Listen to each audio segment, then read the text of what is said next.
দিয়া বাইরে জোরে কর। আমার আল্লাহ ফেরাউনকে মারছে, পানির ভিতরে ইঁদুরের বাচ্চার মতো চুবাইয়া আপনি করে পানি খাওয়াইয়া পেটটা পটকা মাছের মতো বানাইয়া পানির নিচে 3116 বছর ডুবাইয়া পাঠের জাগানির মতো ডুবাইয়া 3116 বছর করে ধাক্কা দিয়া চরে ঠেকাইয়া দিছে।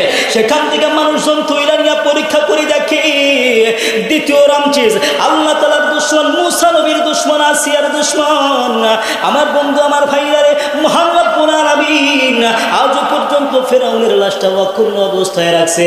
মিশর আল কাহেনা জাদুঘরের মধ্যে কাঠের বাক্স বানাইয়া আমার আল্লাহ ফেরাউনের লাশটা অক্ষুণ্ণ অবস্থায় রাখছে।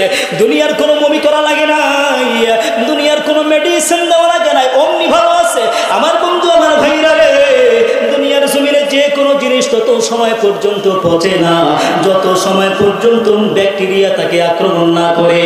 ব্যাকটেরিয়া এক চা চামচ মাটির ভিতরে 25 লক্ষ ব্যাকটেরিয়া থাকে। কত থাকে? এক চা চামচ মাটির ভিতরে 25 লক্ষ ব্যাকটেরিয়া।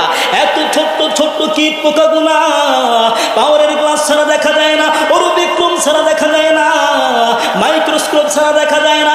এত ছোট্ট ছোট্ট কীট পোকাগুলা ফেরাউনকে দেখা আই লাভ ইউ বলে নাই, আই হ্যাভ ইউ বলেছে। আমি তোমাকে ভালোবাসি না, বরঞ্চ কি করি? ঘৃণা করি। আমি তোমাকে ভালোবাসি না। আমার বন্ধু আমার ভাইরা, এই পোকাগুলা ফেরাউনের কাছে যায় নাই, ফেরাউনকে স্পর্শ করে নাই, এই জন্য ফেরাউন পচে নাই। কথা বলেন ঠিক না বেঠিক? আমার বন্ধু আমার ভাইরা, আমি আর আপনি যদি আল্লাহর নিয়ামতের শুকর আদায় না করি তাহলে আমাদের অবস্থা এমন হবে। আমার বন্ধু আমার ভাইরা, যেই ব্যক্তি আল্লাহর নিয়ামতের শুকর আদায় করে না, এর চাইতে একটা শুকর একটা কুকুরের দাম অনেক বেশি। আর যেই ব্যক্তি আল্লাহর নিয়ামতের শুকর আদায় করবে, ওই ব্যক্তি হাসতে হাসতে আল্লাহর তৈরি জান্নাতের মধ্যে চলে যাবে, বাদশাহী জিন্দেগি পাবে, বাদশাহী জিন্দেগি। আমার বন্ধু আমার ভাইরা, কেন আল্লাহর নিয়ামতের শুকর আদায় করব না? একটু দূরে যাওয়ার দরকার নাই, নিজের দিকে একটু তাকায় দেখেন, এই দেহটা বানাইলো কে? জোরে বলেন। এই গোটা দেহ বানাইলো আল্লাহ। চোখ দিল কে? হাত দিল কে? পা দিল কে? জবান কে দিয়েছে? হাই হায়, দুনিয়ার মানুষের দিকে তাকায় দেখেন, যেই মানুষ রাস্তায় চলে লাঠি দিয়ে এইভাবে চলে, চোখে দেখে না, আসে না না। ওই লোকটার কাছে যাবেন, যে জিজ্ঞাসা করবেন ভাই আপনার কোন জিনিসটা সবচেয়ে বেশি দরকার বলেন, সে 1 নম্বরেই বলবেন আমার 2টা চোখ ফিরাইয়া দাও, আমার 2টা চোখ ফিরাইয়া দাও। আমি তো চোখে দেখি না, জন্মের পর থেকে আসমান দেখলাম না, জমিন দেখলাম না, নিজের মা দেখলাম না, বাবা দেখলাম না, ভাই দেখলাম না, বোন দেখলাম না, এমনকি আদরের স্ত্রী পর্যন্ত আজ পর্যন্ত দেখলাম না। আমার 2টা চোখ ফিরাইয়া দাও। যার চোখ নাই সে বোঝে চোখের মর্ম কি, যার দাঁত নাই সে বুঝে দাঁতের মর্ম কি, যার হাত নাই সে বুঝে হাতের মর্ম কি। দেখবেন হাত দিল, পা দিল, জবান দিল, চোখ দিল, সব দিয়েছে, কিন্তু মাথা স্ক্রু ঢিলা, মাথায় কাজ করে না। কোনো দাম আছে? সমাজে তার কোনো দাম নাই। সবাই, কেউ বলে পাগল, কেউ বলে মেন্টাল, এক একজন এক একটা বলে। হাই হাই, কিন্তু আমাদের দিকে আমরা তাকাই, এত নিয়ামত আল্লাহ দিল, এত নিয়ামত আল্লাহ দিল, হাই হাই, কিয়ামত পর্যন্ত যদি সিজদায় পড়ে থাকি তারপরও শুকর আদায় শেষ করা সম্ভব? জোরে বলেন সম্ভব? এই চোখ 2টা দিয়েছে কেন? কেন আল্লাহ দিয়েছে? দেখার জন্য। কি দেখার জন্য? হালাল জিনিস না হারাম? হালাল না হারাম? চোখটা দিয়া কোরআন দেখবেন, কোরআন পড়বেন, বাবার চেহারার দিকে তাকাইবেন, মায়ের চেহারার দিকে তাকাইবেন, নিজের বিবির চেহারার দিকে তাকাইবেন, শুধু সওয়াব আর সওয়াবই হবে। কিন্তু চোখ দিয়া যখন গুনাহ করবেন, হারাম জিনিসের দিকে তাকাইবেন, রাগ হয় কে? রাগ হয় আল্লাহ। আল্লাহ বলেন বান্দা এত সুন্দর নিয়ামত আমি আল্লাহ দিলাম, নাফরমানি করতেছো, নাফরমানি করছিস, কিন্তু আল্লাহ রাব্বুল আলামিন সাথে সাথে বান্দাকে পাকড়াও করে, সাথে সাথে বান্দাকে পাকড়াও করে না, বরঞ্চ সুযোগ দেয়, সময় দেয়। বান্দা এখনো সময় আছে, এখনো সুযোগ আছে, এই চোখের মাধ্যমে গুনাহ করিও না, চোখের মাধ্যমে ভালো জিনিস দেখো, চোখের মাধ্যমে নেকি অর্জন করো। আমার বন্ধু আমার ভাইরা, এই চোখের মাধ্যমে আমরা যা কিছু দেখি আর না দেখি সব 2 ভাগে বিভক্ত। কয় ভাগ? জোরে বলেন কয় ভাগ? 2 ভাগে। 1 ভাগ চোখে দেখা যায়, আরেক ভাগ চোখে দেখা যায় না। আমার ভাইরা, যেই জিনিস চোখে দেখা যায় ওই জিনিসের উপর যদি মানুষ মেহনত আর পরিশ্রম করে, আল্লাহ রাব্বুল আলামিন ওই জিনিসের দাম বাড়ায় দেয়। কিন্তু যেই ব্যক্তি মেহনত আর পরিশ্রম করে ওই ব্যক্তির দাম আল্লাহ তাআলা বাড়ায় না। কিন্তু যেই জিনিস চোখে দেখা যায় না ওই জিনিসের উপর মানুষ মেহনত আর পরিশ্রম করলে আল্লাহ রাব্বুল আলামিন ওই জিনিসের দাম বাড়ায় না, বরঞ্চ যেই ব্যক্তি মেহনত আর পরিশ্রম করে ওই ব্যক্তির দাম শুধু দুনিয়া নয় আখিরাতেও বাড়ায় দেন কে? আল্লাহ। আমার বন্ধু, আমার ভাইরা, উদাহরণ দিয়ে বুঝায়, চামড়া একটা বস্তু, এই চামড়া লবণ লাগাইতে হয়, রোদ্রে শুকাইতে হয়, মেশিনের মধ্যে দিয়ে প্রসেসিং করতে হয়। আমরা জানি এক হাত চামড়া দিয়ে এক জোড়া জুতা তৈরি করা হয়। দেখবেন ঈদের সময় যখন আসে এক জোড়া জুতার মূল্য 10,000, 20,000, 30,000, 50,000 টাকা পর্যন্ত বিক্রি করা হয়। তাহলে কি বুঝলাম? চামড়ার পিছনে মেহনত আর পরিশ্রম করার কারণে চামড়ার দাম বেড়ে গিয়েছে। কিন্তু যেই ব্যক্তি মেহনত আর পরিশ্রম করলো ওই ব্যক্তি সারা জীবন মুচি আর চামারি থেকে যাবে। কথা বলেন? ঢাকা শহরে যাবেন, গুলশান, বনানী, হাতিরঝিল এলাকায় যাবেন, বিশাল বড় বড় লম্বা লম্বা বিল্ডিং, এক একটা বিল্ডিংয়ের এক একটা ফ্ল্যাটের মূল্য 2 থেকে 2.5 কোটি টাকা পর্যন্ত বিক্রি করা হয়। তাহলে কি বুঝলেন? বিল্ডিংয়ের পিছনে মেহনত আর পরিশ্রম করার কারণে বিল্ডিংয়ের দাম বেড়ে গিয়েছে। কিন্তু যেই ব্যক্তি মেহনত আর পরিশ্রম করলো ওই ব্যক্তির দাম বেড়েছে। সারা জীবন রাজমিস্ত্রি থেকে যাবে, সারা জীবন রাজমিস্ত্রি থেকে যাবে। কথা বলেন ঠিক না বেঠিক? কিন্তু যেই জিনিস চোখে দেখা যায় না, এক নাম্বার হলো ঈমান। ঈমান চোখে দেখা যায়, চোখে দেখা যায়। ঈমানের পিছনে মেহনত আর পরিশ্রম করলে ঈমানের দাম বাড়ে, নাকি যেই ব্যক্তি মেহনত আর পরিশ্রম করে তার দাম বাড়ে? যেই ব্যক্তি মেহনত আর পরিশ্রম করবে তার দাম শুধু দুনিয়া নয় আখিরাতের মধ্যে বাড়ায় দিবেন কে? আমার বন্ধু, আমার ভাইরা, মুসলমানের মতো জবান ছেড়ে জোরে আওয়াজ দিয়া বলেন, ঈমানের দাম আছে না নাই? আমার বন্ধু, আমার ভাইরা রে, এক শ্রেণীর মানুষদেরকে দেখতে পাইবেন তারা চায়ের দোকানের মধ্যে বসিয়ে বসিয়ে গল্প করে, আড্ডা করে, আর ডাক দিয়া কয়, হুজুর গো, নামাজ পড়ি না তো কি হয়েছে, আমার ঈমান বড় মজবুত আছে। কথা বলেন ঠিক না বেঠিক?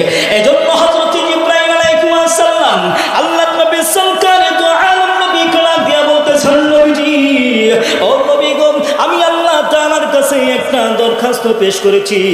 আয় আল্লাহ, আল্লাহর নবী গো, আপনি ওই দরখাস্ত সম্পর্কে জানেননি? আল্লাহর নবী সরকারে দু আলম নবী ডাক দিয়া কয়, না না না, ওই দরখাস্ত সম্পর্কে আমি জানি না। আমার বন্ধু, আমার ভাইরা, হযরত ইব্রাহিম আলাইহিস সালাম ডাক দিয়া কয়, নবী গো, আমি আল্লাহ তাআলার কাছে বললাম, আয় আল্লাহ গো, তুমি আমাকে সব চাইতে বড় যেই জান্নাত, সেই জান্নাতের মধ্যে ঢোকার অনুমতি দিয়া দাও। আল্লাহ রাব্বুল আলামিন আমাকে অনুমতি দিলেন না। আমি জান্নাতের মধ্যে প্রবেশ করলাম, ঢুইকাই দেখি বিশাল লম্বা একটা মাঠ, যেই মাঠের নাম হইল মসজিদ। আল্লাহর নবী গো, এত লম্বা মাঠ, এত লম্বা মাঠ, একদিন আর 2 দিন নয়। আল্লাহর নবী গো, আমাকে মহান রব্বুল আলামিন একটা 2টা নয় 600 ডানা দিয়েছে। আমি আমার 600 ডানা একদিন আর 2 দিন নয় 500 বছর পর্যন্ত উড়াইলাম, তারপর ওই মাঠের সীমান্ত আমি শেষ করতে পারলাম না। আল্লাহর নবী গো, আপনি জানেননি আমার এই ডানার মধ্যে কি পরিমাণ শক্তি? আল্লাহর নবী ডাক দিয়া কয়, না না, আমি জানি না। হযরত ইব্রাহিম আলাইহিস সালাম ডাক দিয়া কয়, আল্লাহর নবী গো, আমার এই 600 ডানার ভিতরে এত শক্তি, এত শক্তি, আমি আমার 600 ডানা একবার উপর থেকে নিচের দিকে নামাইলে 70 বছরের রাস্তা অতিক্রম করতে পারি। চিন্তা করে কোনোদিন বলি নাই, তারপরও আল্লাহ আমাদেরকে শেষ নবীর উম্মত বানিয়েছে। পূর্বের নবীরা পর্যন্ত আল্লাহকে বলেছেন, আল্লাহ আমাদেরকে শেষ নবীর উম্মত বানান। অনেক নবীরা পর্যন্ত দোয়া করেছে, তাদের দোয়া আল্লাহ কবুল করে নাই, কিন্তু আমরা দোয়া করলাম না, তারপরেও শেষ নবীর উম্মত বানিয়েছে। সিরাতে হানাফিয়ার ভিতরে একটি ঘটনা এসেছে, শর্টকাট বলেই আলোচনা শুরু করব ইনশাআল্লাহ। আল্লাহর নবী সরকারে দু আলম নবী তাবুকের যুদ্ধ থেকে মদিনায় রওনা দিলেন। নবীজির সঙ্গে নবীজির সাহাবী হযরত আনাস রাদিয়াল্লাহু তাআলা।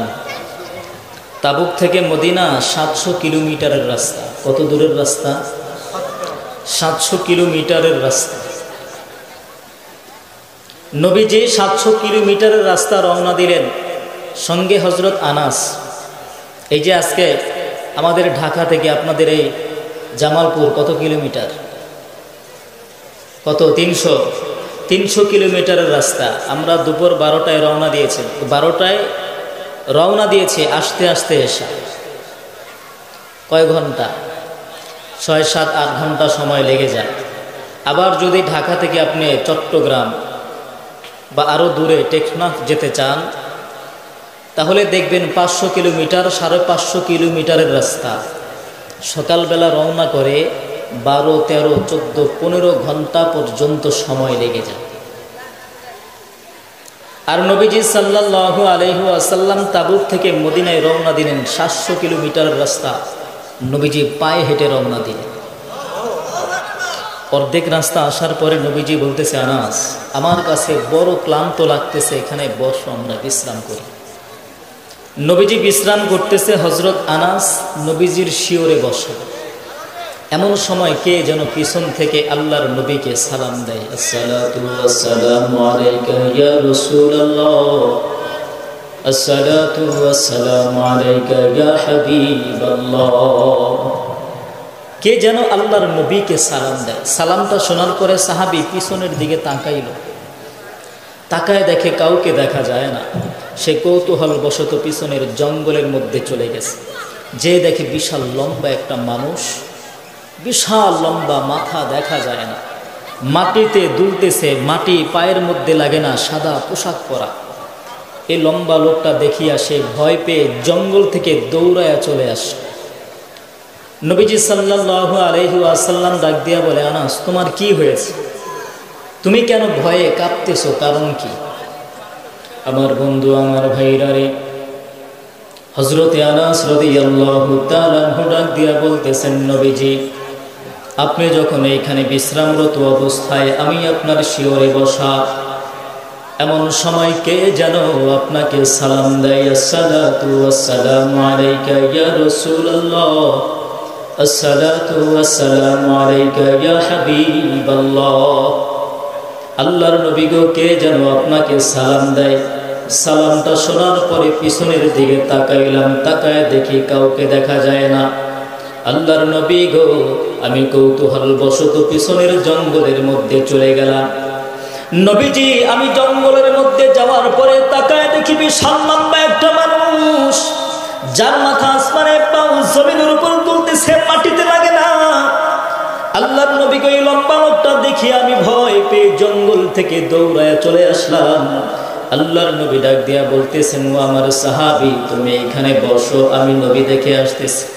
নবীজি জঙ্গলের মধ্যে চলে গেলেন, যে দেখে বিশাল লম্বা মানুষ।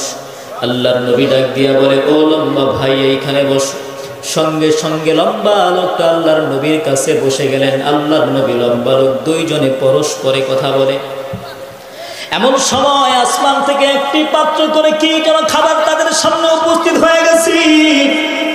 লম্বা লোকটা আল্লাহর নবীকে ডাক দিয়া বলতেছেন, নবীজি, এই খাবারগুলো আপনি খান।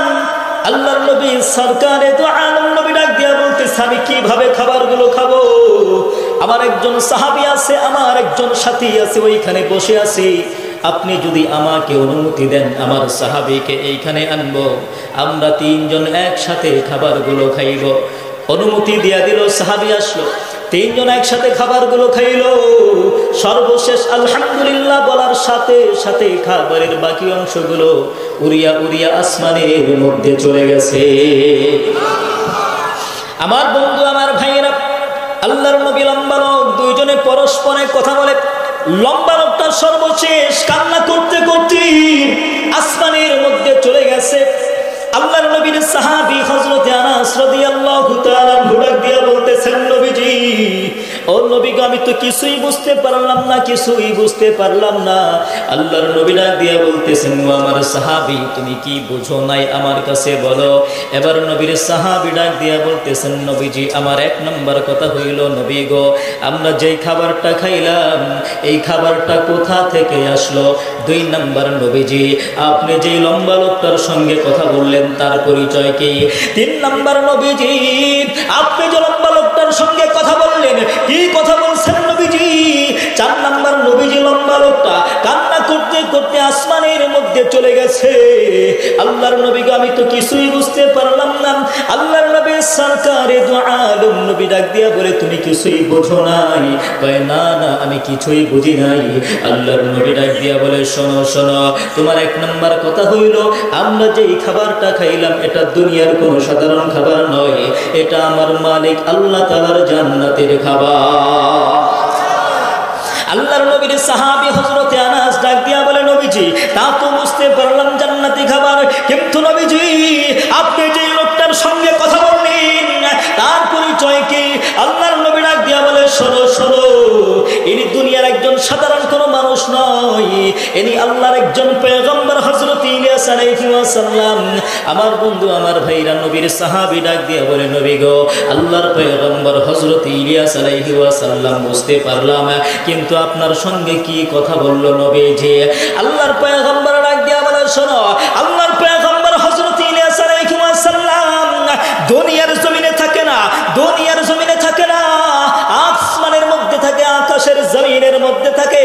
আল্লাহর পয়গম্বর হযরত ইলিয়াস আমার কাছে এসে বলতেছেন, নবীজি আসমানের মধ্যে ফেরেশতারা শুধু বলে উম্মতি মুহাম্মাদি নামাজ পড়েছে, উম্মতি মুহাম্মাদি জিকির করেছে, উম্মতি মুহাম্মাদি কোরআন তেলাওয়াত করেছে, উম্মতি মুহাম্মাদি মসজিদ নির্মাণ করেছে, উম্মতি মুহাম্মাদি মাদ্রাসা প্রতিষ্ঠা করেছে, উম্মতি মুহাম্মাদি ওয়াজ মাহফিলে উপস্থিত হয়েছে। আল্লাহর নবী গো উম্মতি মুহাম্মাদির প্রশংসা শুনিয়া আমি আসমানের মধ্যে থাকতে পারলাম না, আপনার কাছে চলে আসলাম। আল্লাহর নবী গো আপনি আমাকে আপনার উম্মত বানায়া নেন।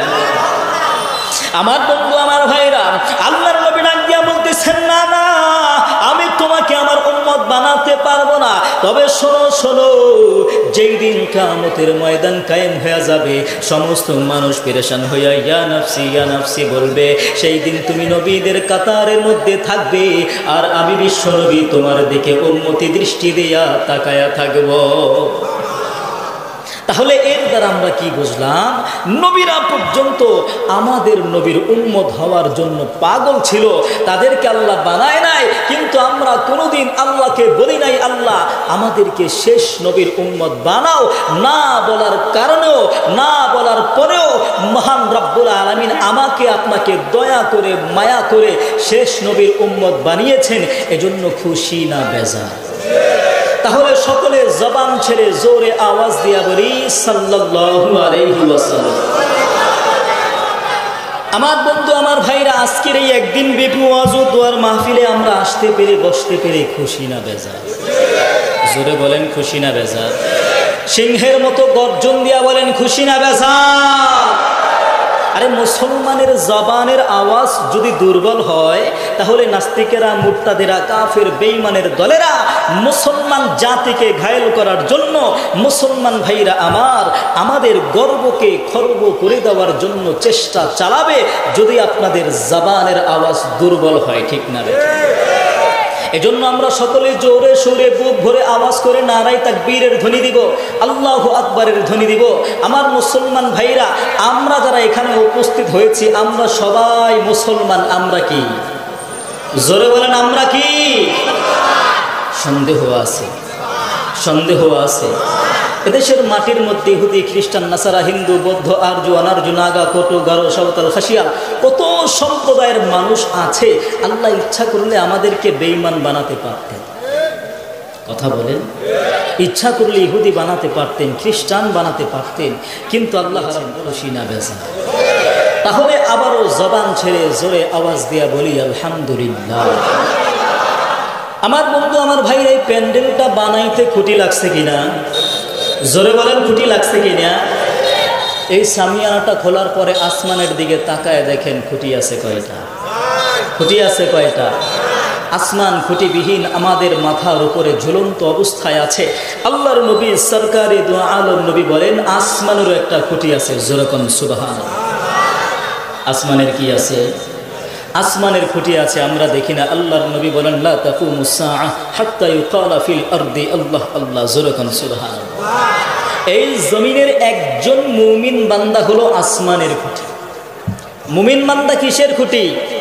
মুমিন বান্দা আসমানের খুঁটি। অতএব আমরা মুসলমান হলাম সিংহের জাতি। কিসের জাতি?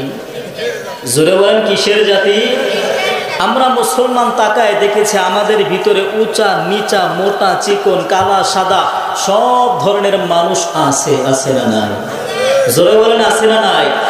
আমরা তাকায় দেখেছি এদেশের মানুষ ইসলাম প্রিয়, এদেশের মানুষ কোরআন প্রিয়, এদেশের মানুষ আল্লাহ প্রেমিক, এদেশের মানুষ রসুল প্রেমিক। কেউ যদি আল্লাহর বিরুদ্ধে কথা বলে, রসুলের বিরুদ্ধে কথা বলে, 30 পারা কোরআনের বিরুদ্ধে কথা বলে, কেউ যদি এই দেশের মাদ্রাসার মধ্যে তারা লাগাইতে চায়, চাই সে রিক্সাওয়ালা হোক, চাই সে ভ্যান গাড়িওয়ালা হোক, চাই সে দিন মজুর হোক, মাথার মধ্যে গামছা পেঁচায় হলেও, মাথার মধ্যে কাফনের কাপড় পেঁচায় হলেও ওই নাস্তিককে শায়েস্তা করার জন্য আমরা ঝাঁপায়া করি। কথা বলেন ঠিক না বেটা? অতএব আমরা মুসলমান যারা আছি, কামার কুমার চামার মাদারু জুয়ারু গাদারু master doctor helper driver contractor, তারপরে রাজরানী চাকরানি ফকির ফকরানি এতিম মিসকিন অনাথ অনাথিনী পথেপরা আদমারা কাঙ্গাল কাঙ্গালনি, তারপরে হাবিলদার জমিদার রফাদার দফাদার তালুকদার মেম্বার চেয়ারম্যান এমপি মন্ত্রী জাসদ বাসদ, তারপরে খাসদ মাসদ, গণতন্ত্র মনতন্ত্র, আওয়ামী লীগ বিএনপি জাতীয় পার্টি। আমার মুসলমান ভাইরা, আমরা তাকায় দেখেছি এদেশের মাটির মধ্যে চরমনায় ওজানে নামে করে সুরেশ্বরী আটরশি মুসাবিয়া যত হক আর বাতিল আছে, আমরা মুসলমান। আমাদের সামনে যদি কেউ আল্লাহর বিরুদ্ধে কথা বলে, রসুলের বিরুদ্ধে কথা বলে, 30 পারা কোরআনের বিরুদ্ধে কথা বলে, তাহলে আমরা মুসলমান আর চুপচাপ বসে থাকবো না।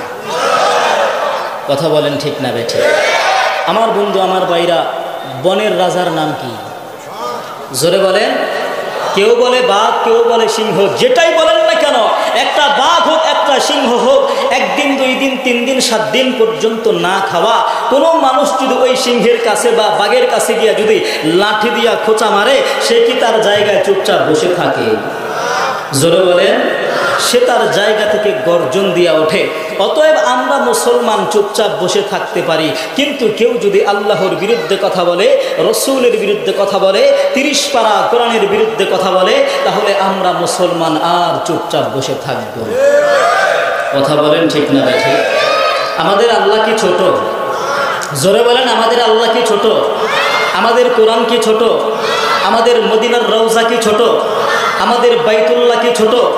তাহলে বিড়ি খাওয়া মুসলমানের মতো, গাঞ্জা খাওয়া মুসলমানের মতো, দুনিয়ার খারাপ মানুষের মতো আজকের এই মজলিসটা দুনিয়ার কোনো সিটিং বাস বাটপারদের মজলিস নয়। এটা হলো মুসলমানের মজলিস, কোরআনের মজলিস। আজকের এই মজলিস থেকে সুন্দর করে সিদ্ধান্ত নিতে হবে কারা ঈমান নিয়ে জান্নাতে যেতে চায়, আর কারা ফেরাউন, আবু জাহেল, আবু লাহাব, উতবা, শাইবা, মুগিরা, গোটা দুনিয়ার বেঈমানদের সাথে কারা জাহান্নামে যেতে চায়। আজকে হক আর বাতিলের লড়াই হবে এই জামালপুরের ময়দান থেকে। সুন্দর করে সিদ্ধান্ত নিতে হবে। বাংলার জমিনে হয়তো মুমিন থাকবে, না হয়তো বেঈমানদেরকে থাকতে দেওয়া হবে না। ঠিক না বেঠি? এই আলোচনার পূর্বেই আজকের সিদ্ধান্ত নিতে হবে, যদি মুসলমানের ঘরের সন্তান হয়ে থাকি, বাংলার জমিনে দাড়িওয়ালা, টুপিওয়ালা, ইসলামওয়ালা, তবলিগওয়ালা, চরমনাইওয়ালা, আল্লাহওয়ালা, মদিনার আশিকেরা, আল্লাহর বান্দারা বাংলার জমিনে থাকবে। বেঈমানদের জায়গা বাংলার জমিনে দেওয়া হবে না। ঠিক না বেঠি? যদি তাই হয়ে থাকে, তাহলে রব্বে করিম আপনাকে আমাকে দুনিয়ার মানুষের জিন্দেগি পরিচালনা করার জন্য একখানা গাইডলাইন প্রস্তুত, যার নাম হলো কোরআন। বাইবেল নয়, রামায়ণ নয়, গীতা নয়, দুনিয়ার কোনো পুস্তক নয়, এটা হলো লৌহে মাহফুজের পুস্তক। এই পুস্তকের নাম হলো কোরআন। এই কোরআন অনুযায়ী যারা ব্যক্তি জীবন, পারিবারিক জীবন, সামাজিক জীবন, সিরাত সুরাত ওঠা বসা লেনদেন কমপ্লিট কোরআন অনুযায়ী পরিচালনা করবে, রসুলের সুন্নত অনুযায়ী পরিচালনা করবে, তারাই রব্বে করিমের জান্নাতের 8টি দরজা দিয়ে জান্নাতে যাবে। ওই জান্নাতে যেতে চাই কারা কারা? আল্লাহু আকবার। আরো জোরে বলি আল্লাহু আকবার।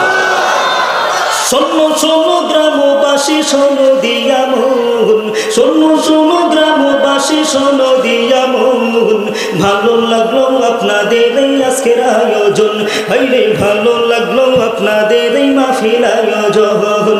শোনো শোনো গ্রামবাসী শোনো দিয়া মন, শোনো শোনো গ্রামবাসী শোনো দিয়া মন, ভালো লাগলো আপনাদের এই আজকের আয়োজন, হাইরে ভালো লাগলো আপনাদের এই মাহফিল আয়োজন।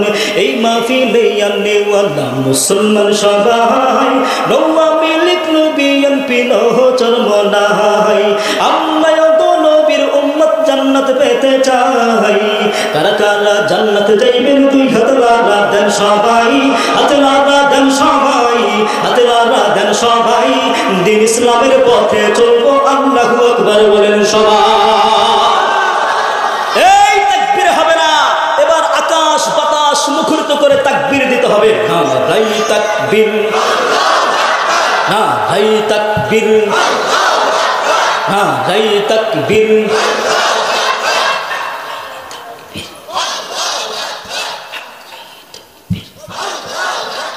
আলেম উলামা যেখানে, আলেম উলামা যেখানে, ওয়াজ মাহফিল যেখানে, ওয়াজ মাহফিল যেখানে, কোরআন সুন্নাহ যেখানে, উলামায়ে কেরাম যেখানে, 14 ফেব্রুয়ারি যেখানে, নগ্ন ছবি যেখানে, নায়ক নায়িকা যেখানে।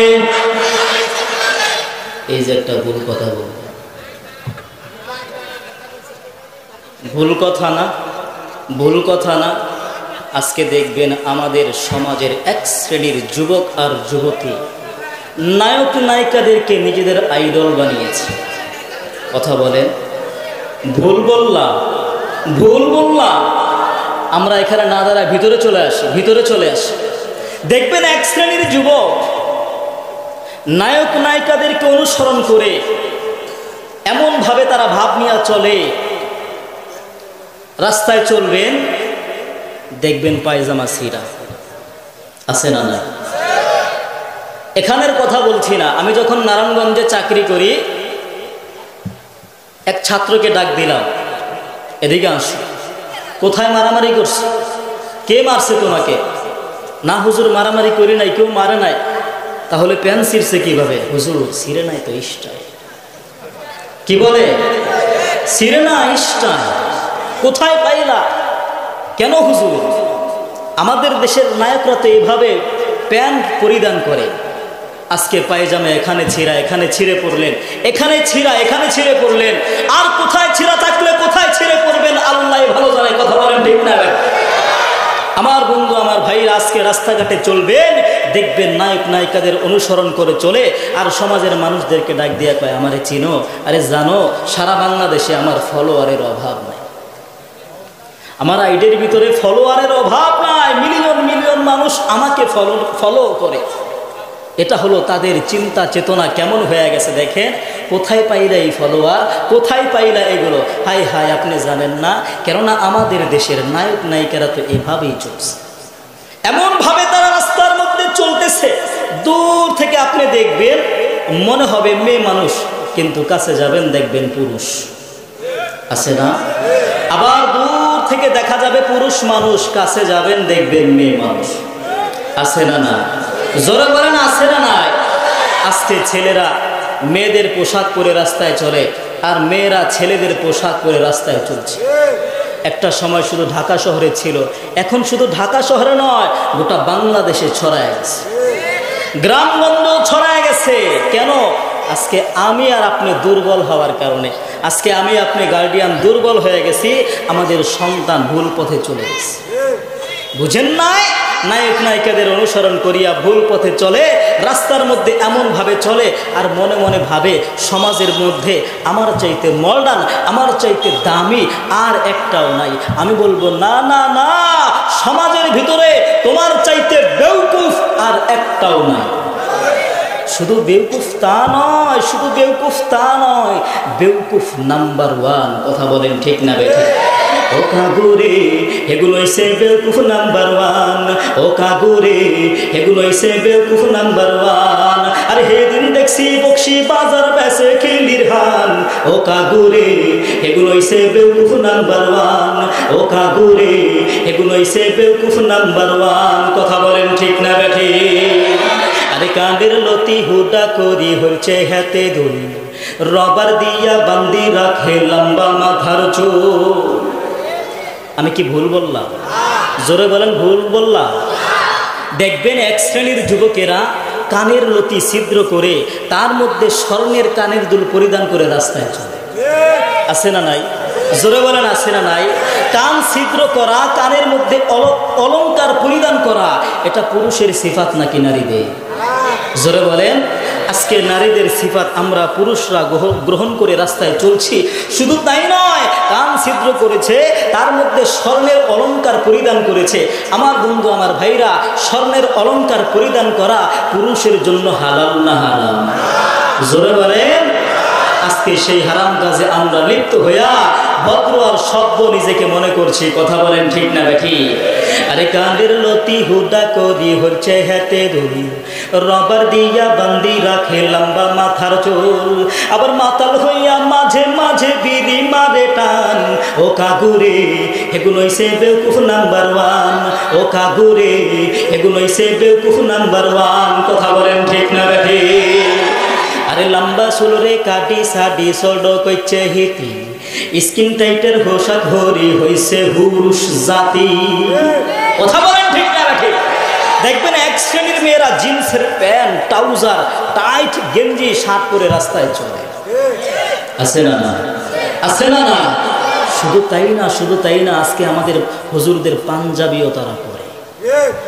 আজকে আমাদের পাঞ্জাবি তারা দখল করে নিয়েছে। সামনে যে কি করবে আল্লাহই ভালো জানে। কথা বলেন ঠিক না ঠিক? আমার বন্ধু, আমার ভাইরা, কিন্তু আজ থেকে 20 বছর আগে তাকায় দেখি আমার আপনার মা বোন কিন্তু এমন ছিল না। আমার আপনার মা বোন যখন রাস্তা দিয়ে চলতো, দূর থেকে যখন তাকায় দেখতো একটা পুরুষ মানুষ আসতেছে, সাথে সাথে রাস্তার পাশে চলে যায়। কথা বলেন। পুরুষ মানুষটা যখন সামনে চলে আসে, হাতের মধ্যে যদি ছাতি থাকে, এইভাবে ছাতি দিয়া মাথাকে ঢেকে রাখে, শাড়ির আঁচল বা ওড়না দিয়া মাথাকে ঢেকে রাখে। পুরুষ মানুষ যখন চলে যায়, তারপরে আমার আপনার মা বোন সামনে যাইতো।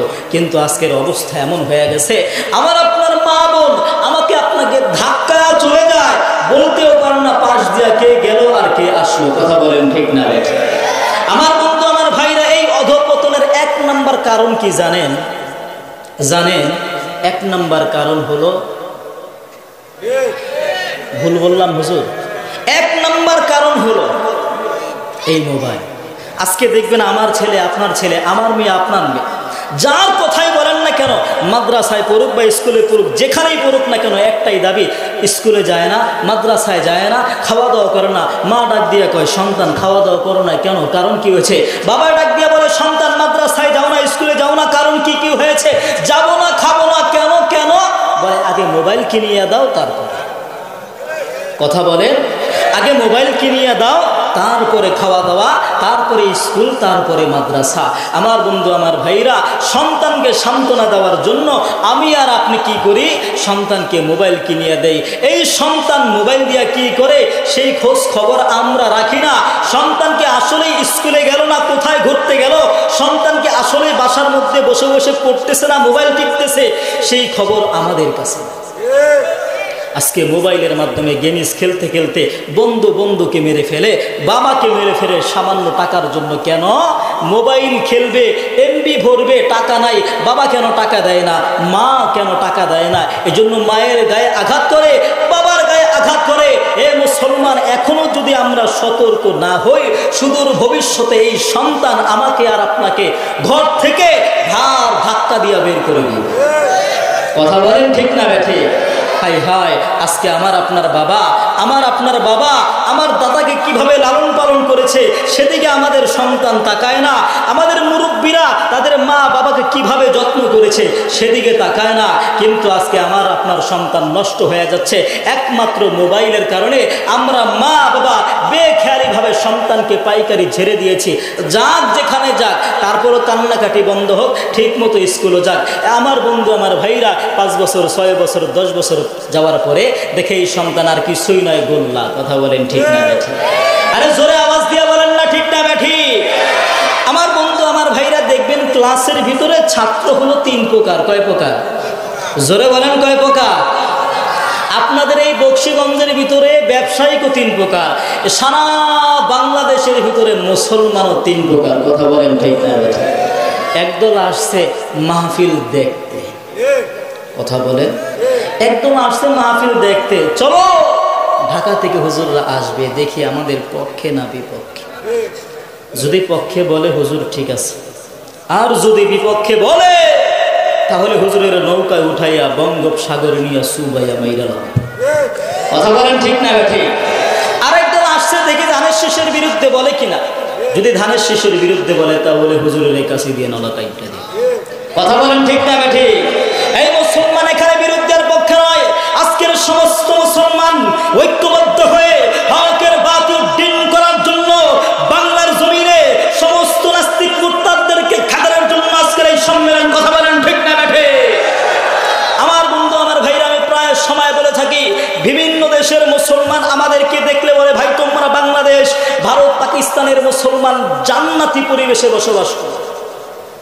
ওরা আমাদেরকে দেখলে বলে আমরা জান্নাতি পরিবেশে বসবাস করি। কেন বলে? এজন্য বলে যে ভাই আমরা যখন ঘর থেকে বের হই সর্বপ্রথম হাতের ডানে মাদ্রাসা, বামে স্কুল, সামনে মসজিদ দেখতে পাই, যার কারণে আলেম ওলামাদের সাথে আমাদের সাক্ষাৎ হয়, মাদ্রাসার ছাত্রদের সাথে সাক্ষাৎ হয়, মুরব্বী আর নামাজিদের সাথে আমাদের সাক্ষাৎ হয়, যার কারণে আমাদের পরস্পর একটা মিল মহাব্বত পয়দা হয়। আর ওরা বলে ভাই আমরা যখন ঘর থেকে বের হই সর্বপ্রথম ইহুদি যাজক, খ্রিস্টান পাদ্রী আর হিন্দু ঠাকুরদের সাথে সাক্ষাৎ। রাশিয়ার মুসলমানরা বলে ভাই দীর্ঘ 40 বছরের ভিতরে একজন বিজ্ঞ আলেমের সাথে আমরা সাক্ষাৎ করতে পারি। কিন্তু বাংলার জমিনের লক্ষ লক্ষ আলেম ওলামা মুফতি মুহাদ্দিস, ঠিক না? ঘর থেকে বের হইবেন আলেমদের সাথে সাক্ষাৎ। এই যে হুজুরের চেহারার দিকে তাকায় থাকবেন তো সগীরা গুনাহ, সগীরা গুনাহ মাফ। মাদ্রাসার ছাত্রদেরকে মুহাব্বত করবেন তো সগীরা গুনাহ মাফ করে দেবে কে? বসনিয়ার ভিতরে একটি কোরআন শরীফের সন্ধান পাওয়া গেল। যুবকরা 40 মাইল 45 মাইল 50 মাইল হেঁটে হেঁটে বৃদ্ধা মহিলার ঘরে যায়, কোরআন শরীফটা হাতে নেয়, বুকের সাথে জড়ায় ধরে চুম্মা খায়, আবার 40 মাইল 45 মাইল 50 মাইল হেঁটে হেঁটে চলে যায়। বসনিয়ার সরকার যদি জানতে পারে অবস্থা শেষ। এই হিসাবে আসলেই আমাদের কপাল ভালো, ভাগ্য ভালো, ঠিক না ঠিক? এজন্য আমরা সকলেই শুকরিয়া আদায় করি যে আল্লাহ আমাদেরকে এমন একটি দেশে মুসলমানের ঘরে জন্মগ্রহণ করার তৌফিক দান করেছেন, যেই দেশের রাজধানী মসজিদের শহর, যেই দেশটাই মাদ্রাসার দেশ, যেই দেশের ভিতরে 360 আউলিয়া, 360 আউলিয়া হিসাবে দেশটা প্রসিদ্ধ, 12 আউলিয়া হিসাবে দেশটা প্রসিদ্ধ, যেই দেশের ভিতরে স্বয়ং শাহ জালাল ইয়ামানি সোয়া, শাহ মাকদুম শাহ কোরআন সোয়া, যেই দেশের ভিতরে হাজী শরীয়তুল্লাহ সোয়া, যেই দেশটাকে তিতুমিরের দেশ বলা হয়, স্বয়ং দারুল উলুম দেওবন্দ থেকে 3 জন আলেম আসতেছিল, উপরে সাদা ছিল ভিতরে সাদা, একজন শাহ মোহাম্মদুল্লাহ হাফিজি হুজুর, আরেকজন মুজাহিদ আজম শামসুল হক ফরিদপুরি, আরেকজন আব্দুল্লাহ হাফিজি হুজুর। দেওবন্দ ডিক্লার দিয়ে দিল হিন সুফায়েত बंगाल के तरफ जा रहे हैं, जहाँ जाएगा चमकाएगा, जहाँ जाएगा नूर और नूर होगा। আবার 3 জন আলেম আসতেছিল, উপরে কালা ছিল ভিতরে সাদা, একজন নুরুদ্দিন গওহারপুরি, আরেকজন মুসাইদ হুসেন বয়ানপুরি, আরেকজন আব্দুল্লাহ হক হরিপুরি। দেওবন্দ ডিক্লার দিয়ে দিল 3 কালে बंगाल के तरफ जा रहे हैं, जहाँ जाएगा चमकाएगा, जहाँ जाएगा नूर और नूर होगा। ওই 3 জন যেই দেশের মধ্যে শোয়া, যেই দেশের ভিতরে হাবিবুল্লাহ বানিয়া হাটহাজারি শোয়া, যেই দেশের ভিতরে মুফতি আজম মুফতি ফয়জুল্লাহ বানিয়া হাটহাজারি শোয়া, যেই দেশের ভিতরে মুজাহিদে মিল্লাত মুফতি ফজলুল হক আমিনী শোয়া, এমন একটি দেশে আরো শুকরিয়া আদায় করলাম যেই দেশের ভিতরে লক্ষ লক্ষ মিলিয়ন বিলিয়ন মুফতি মুহাদ্দিস, হাজার হাজার মসজিদ মাদ্রাসা, দেশের ভিতরে শাইখে বাগা, যাদেরকে ইমামে মাদানী বলা হয়, এমন একটি দেশে আমাকে আপনাকে মুসলমানের ঘরে জন্মগ্রহণ করার তৌফিক দান করেছেন। চিৎকার দিয়া বলে আলহামদুলিল্লাহ। আমার বন্ধু, আমার ভাইরা, এমন একটি দেশে জন্মগ্রহণ করতে পেরে আমরা খুশি না বেজার? জোরে বলেন, খুশি না বেজার? আমার বন্ধু, আমার ভাইরা, এমন একটা দেশ যেই দেশের ভিতরে ওপেনলি আজান দিয়া 5 ওয়াক্ত নামাজ পড়া যায়। কিন্তু বিভিন্ন দেশে আপনি তাকাবেন, আজানও দিতে পারে না, নামাজও পড়তে পারে না। আমার বন্ধু, আমার ভাইরা, বিভিন্ন দেশে যদি আমরা তাকাই, সেই হিসাব করলে মনে হয় বাংলাদেশের মুসলমান মায়ের কোলে বসবাস করছে। কথা বলেন ঠিক না বেঠে? আজকে সারা পৃথিবীর দিকে তাকান, মুসলমান নির্যাতিত, মুসলমানদের উপর জুলুম নির্যাতন চলতেছে, কিন্তু আমরা বাংলাদেশের মুসলমান এখনো ঘুমায় আছি, এখনো সজাগ হই না, এখনো জাগ্রত হই না। আমরা মনে করছি এখনো মায়ের কোলে ঘুমায় আছি, আমাদেরকে কেউ আঘাত করবে না। আমার বন্ধু, আমার ভাইরা, বাংলাদেশের উপরে আল্লাহ তাআলার বিশেষ দয়া আর বিশেষ রহমত আছে। কথা বলেন ঠিক না বেঠে? এটা একমাত্র আল্লাহ তাআলার দয়া। এই নিয়ামত দিয়েছেন কে? আল্লাহ দিয়েছেন নিয়ামত। যদি সেই নিয়ামতের শুকর আদায় করতে পারি, আল্লাহ রাব্বুল আলামিন এই নিয়ামতকে আস্তে আস্তে বাড়ায় দিবে। কথা বলেন ঠিক না ভাই? আমার বন্ধু, আমার ভাইরা রে, আমার আল্লাহ বলেন, লা ইন শাকারতুম লা আযীদান্নাকুম ওয়া লা ইন কাফারতুম ইন্না আযাবি লাশাদীদ। বান্দারে, আমি যে নিয়ামত তোমাদেরকে দিয়েছি, নিয়ামত ভোগ করো, নিয়ামতের শুকর আদায় করো, আমি আল্লাহ নিয়ামত বাড়ায় দেব। আর যদি না শুকরি করো, নিয়ামত তো কাইরা নেবই। আমার বন্ধু, আমার ভাইরা রে, আমি আপনাদের কাছে বলতে চাই, পৃথিবীর মানুষ একটু ভালো করিয়া শোনো। আমার মহান রব্বুল আলামিন আলোচ্য আয়াতের মধ্যে ডাক দিয়া কয়, বান্দারে, আমি আল্লাহ তোমাকে নিয়ামত দিয়েছি, নিয়ামত ভোগ করো, নিয়ামতের শুকর আদায় করো, আমি আল্লাহ নিয়ামত বাড়ায় দেব। কিন্তু মুসলমান বন্ধুরে, আমার আল্লাহ বলে নাই, বান্দারে, তুমি যখন নিয়ামতের শুকর আদায় করবা, আমি আল্লাহ তোমাকে এই জিনিসটা বাড়ায় দিব কিংবা ওই জিনিসটা বাড়ায় দিব। এই কথা কিন্তু আমার আল্লাহ বলে নাই। কেন বলে নাই? কেন বলে নাই? কারণ কি? পৃথিবীর জমিনে কোটি কোটি মানুষ আছে, মানুষের চাহিদা ভিন্ন ভিন্ন। এই জন্য আমার মহান রব্বুল আলামিন বলে নাই, বান্দারে, তুমি নিয়ামতের শুকর আদায় করলে আমি আল্লাহ তোমাকে ওইটা দিব।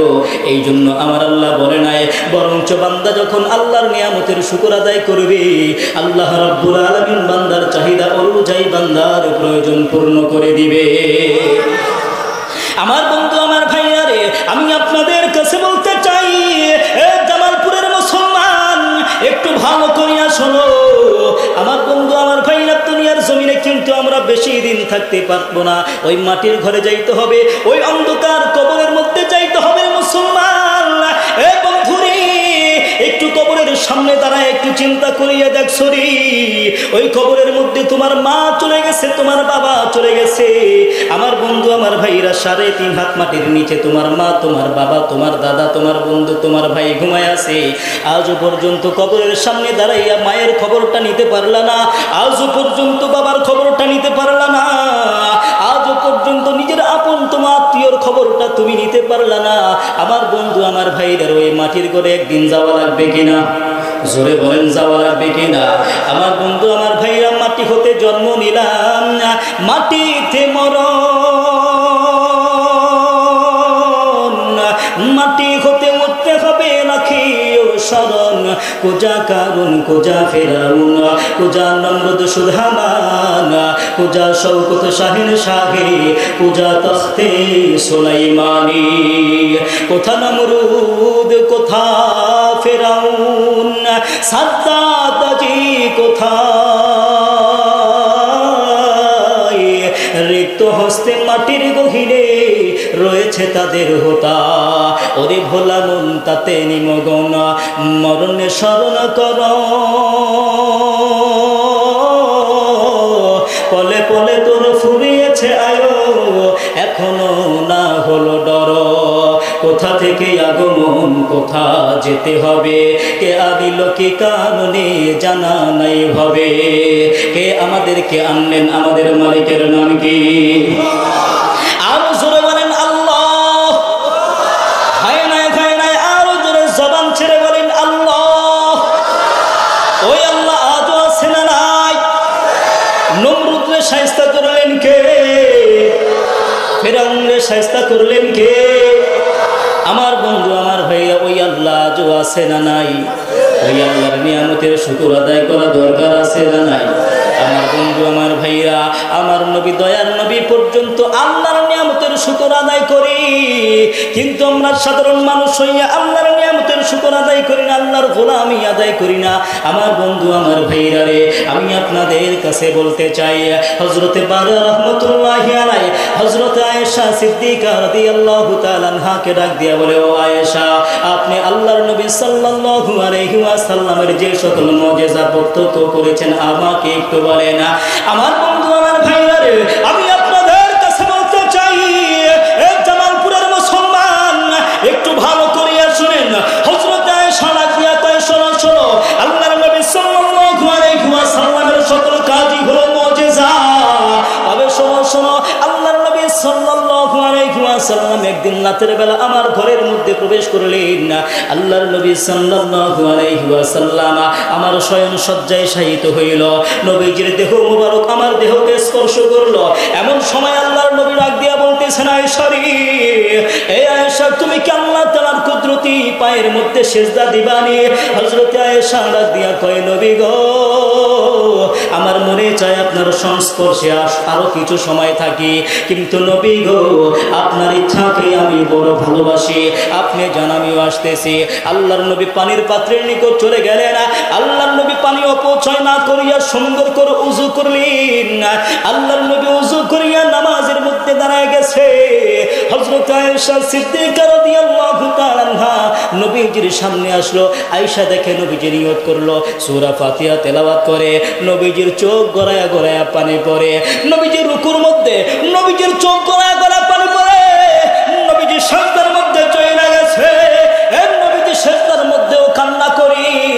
হযরত আয়েশা মনে মনে চিন্তা করতেছি, আল্লাহর নবীর কোনো গুনাহ নাই, আল্লাহর নবীর কোনো গুনাহ নাই, তারপরও কেন নবীজি এত কান্না করে? কারণ কি? সে বড় চিন্তার মধ্যে পড়ে গেছে। আমার বন্ধু আমার ভাইরা রে, হযরত আয়েশা দাঁড়ায় আছে। আল্লাহর নবী সাল্লাল্লাহু আলাইহি ওয়াসাল্লাম ডান দিকে সালাম ফিরাইলেন, বাম দিকে সালাম ফিরাইলেন। হযরত আয়েশা ডাক দিয়া কয়, নবী গো, ও নবীজি, আপনার তো কোনো গুনাহ নাই, তারপর কেন এত কান্না করেন? কারণ কি? আল্লাহর নবী ডাক দিয়া কয়, আফালা আকুনা আবদান শাকুরা, আমি কি আল্লাহ তাআলার কৃতজ্ঞশীল বান্দা হইব না? আমার বন্ধু আমার ভাইরা, যেই নবী এত দামি নবী, সৃষ্টি জগতের মধ্যে সবচাইতে দামি নবী হওয়ার পরেও সেই নবী পর্যন্ত আল্লাহর নিয়ামতের শুকর আদায় করে। আর আমরা সাধারণ মানুষ হওয়ার পরেও আল্লাহর গোলামি করি না, আল্লাহর শুকরিয়া আদায় করি না। আমার আল্লাহ বলেন, লা ইন শাকারতুম লা আযীদান্নাকুম ওয়া লা ইন কাফারতুম ইন্না আযাবি লাশাদীদ। বান্দারে, আমি যে নিয়ামত তোমাদেরকে দিয়েছি, নিয়ামত ভোগ করো, নিয়ামতের শুকর আদায় করো, আমি আল্লাহ নিয়ামত বাড়ায় দেব। আর যদি না শুকরি করো, নিয়ামত তো কাইরা নেবই। ইন্না আযাবি লাশাদীদ, আমার বড় কঠিন শাস্তি, বড় কঠিন। আমি যাদেরকে ধরছি হালকার উপর ছাড়ি নাই, কলস কইরা ছাড়ছি। কি কইরা ছাড়ছে? জোরে কন। কলস কইরা ছাড়ছে। আমার আল্লাহ জোরে কন। আমার আল্লাহ ফেরাউনকে মারছে, পানির ভিতরে ইঁদুরের বাচ্চার মতো চুবাইয়া আপনি করে পানি খাওয়াইয়া পেটটা পটকা মাছের মতো বানাইয়া পানির নিচে 3116 বছর ডুবাইয়া, পাঠের জাগানির মতো ডুবাইয়া 3116 বছর করে ধাক্কা দিয়া চরে ঠেকাইয়া দিছে। সেখান থেকে মানুষজন তুইলা নিয়ে পরীক্ষা করে দেখে দ্বিতীয় রামচিজ আল্লাহ তাআলার দুশমন, মুসা নবীর দুশমন, আসিয়ার দুশমন। আমার বন্ধু আমার ভাইরা রে, মহান রব্বুল আলামিন আজ পর্যন্ত ফেরাউনের লাশটা অক্ষুণ্ণ অবস্থায় রাখছে। মিশর আল কাহিনা জাদুঘরের মধ্যে কাঠের বাক্স বানাইয়া আমার আল্লাহ ফেরাউনের লাশটা অক্ষুণ্ণ অবস্থায় রাখছে। দুনিয়ার কোনো মমি করা লাগে নাই, দুনিয়ার কোনো মেডিসিন দেওয়া লাগে নাই, অমনি ভালো আছে। আমার বন্ধু আমার ভাইরা রে, দুনিয়ার জমিনে যে কোনো জিনিস তত সময় পর্যন্ত পচে না যত সময় পর্যন্ত ব্যাকটেরিয়া তাকে আক্রমণ না করে। ব্যাকটেরিয়া, এক চা চামচ মাটির ভিতরে 25 লক্ষ ব্যাকটেরিয়া থাকে। কত থাকে? এক চা চামচ মাটির ভিতরে 25 লক্ষ ব্যাকটেরিয়া। এত ছোট্ট ছোট্ট কীট পোকাগুলা পাওয়ারের গ্লাস ছাড়া দেখা যায় না, অরুবিক্রম ছাড়া দেখা যায় না, মাইক্রোস্কোপ মাইক্রোস্কোপ ছাড়া দেখা যায় না। এত ছোট্ট ছোট্ট কীট পোকাগুলা ফেরাউনকে দেখে আই লাভ ইউ বলে নাই, আই হ্যাভ ইউ বলেছে। আমি তোমাকে ভালোবাসি না, বরঞ্চ কি করি, ঘৃণা করি। আমি তোমাকে ভালোবাসি না। আমার বন্ধু আমার ভাইরা, এই পোকাগুলা ফেরাউনের কাছে যায় নাই, ফেরাউনকে স্পর্শ করে নাই, এই জন্য ফেরাউন পচে নাই। কথা বলেন ঠিক না বেঠি? আমার বন্ধু আমার ভাইরা, আমি আর আপনি যদি আল্লাহর নিয়ামতের শুকর আদায় না করি, তাহলে আমাদের অবস্থা এমন হবে। আমার বন্ধু আমার ভাইরা, যেই ব্যক্তি আল্লাহর নিয়ামতের শুকর আদায় করে না, এর চাইতে একটা শুকর, একটা কুকুরের দাম অনেক বেশি। আর যেই ব্যক্তি আল্লাহর নিয়ামতের শুকর আদায় করবে, ওই ব্যক্তি হাসতে হাসতে আল্লাহর তৈরি জান্নাতের মধ্যে চলে যাবে, বাদশাহী জিন্দেগি পাবে, বাদশাহী জিন্দেগি। আমার বন্ধু আমার ভাইরা, কেন আল্লাহর নিয়ামতের শুকর আদায় করব না? একটু দূরে যাওয়ার দরকার নাই, নিজের দিকে একটু তাকায় দেখেন, এই দেহটা বানাইল কে? জোরে বলেন। এই গোটা দেহ বানাইল আল্লাহ। চোখ দিল কে? হাত দিল কে? পা দিল কে? জবান কে দিয়েছে? হাই হাই, দুনিয়ার মানুষের দিকে তাকায় দেখেন, যেই মানুষ রাস্তায় চলে লাঠি দিয়ে এইভাবে চলে, চোখে দেখে না, আসে না না। ওই লোকটার কাছে যাবেন, যে জিজ্ঞাসা করবেন, ভাই আপনার কোন জিনিসটা সবচেয়ে বেশি দরকার বলেন, সে এক নম্বরেই বলবেন, আমার দুইটা চোখ ফিরায়, আমার দুইটা চোখ ফিরাইয়া দাও। আমি তো চোখে দেখি না, জন্মের পর থেকে আসমান দেখলাম না, জমিন দেখলাম না, নিজের মা দেখলাম না, বাবা দেখলাম না, ভাই দেখলাম না, বোন দেখলাম না, এমনকি আদরের স্ত্রী পর্যন্ত আজ পর্যন্ত দেখলাম না। আমার দুইটা চোখ ফিরাইয়া দাও। যার চোখ নাই সে বোঝে চোখের মর্ম কি, যার দাঁত নাই সে বুঝে দাঁতের মর্ম কি, যার হাত নাই সে বুঝে হাতের মর্ম কি। দেখবেন হাত দিল, পা দিল, জবান দিল, চোখ দিল, সব দিয়েছে, কিন্তু মাথা স্ক্রু ঢিলা, মাথায় কাজ করে না। কোনো দাম আছে? সমাজে তার কোনো দাম নাই। সবাই, কেউ বলে পাগল, কেউ বলে মেন্টাল, এক একজন এক একটা বলে। হাই হাই, কিন্তু আমাদের দিকে আমরা তাকাই, এত নিয়ামত আল্লাহ দিল, এত নিয়ামত আল্লাহ দিল, হাই হাই, কিয়ামত পর্যন্ত যদি সিজদায় পড়ে থাকি, তারপরও শুকর আদায় শেষ করা সম্ভব? জোরে বলেন সম্ভব? এই চোখ দুইটা দিয়েছে কেন? কেন আল্লাহ দিয়েছে? দেখার জন্য। কি দেখার জন্য? হালাল জিনিস না হারাম? হালাল না হারাম? চোখটা দিয়া কোরআন দেখবেন, কোরআন পড়বেন, বাবার চেহারার দিকে তাকাইবেন, মায়ের চেহারার দিকে তাকাইবেন, নিজের বিবির চেহারার দিকে তাকাইবেন, শুধু সওয়াব আর সওয়াবই হবে। কিন্তু চোখ দিয়া যখন গুনাহ করবেন, হারাম জিনিসের দিকে তাকাইবেন, রাগ হয় কে? রাগ হয় আল্লাহ। আল্লাহ বলেন, বান্দা এত সুন্দর নিয়ামত আমি আল্লাহ দিলাম, নাফরমানি করতেছ, নাফরমানি করছিস। কিন্তু আল্লাহ রাব্বুল আলামিন সাথে সাথে বান্দাকে পাকড়াও করে, সাথে সাথে বান্দাকে পাকড়াও করে না, বরঞ্চ সুযোগ দেয়, সময় দেয়। বান্দা এখনো সময় আছে, এখনো সুযোগ আছে, এই চোখের মাধ্যমে গুনাহ করিও না, চোখের মাধ্যমে ভালো জিনিস দেখো, চোখের মাধ্যমে নেকি অর্জন করো।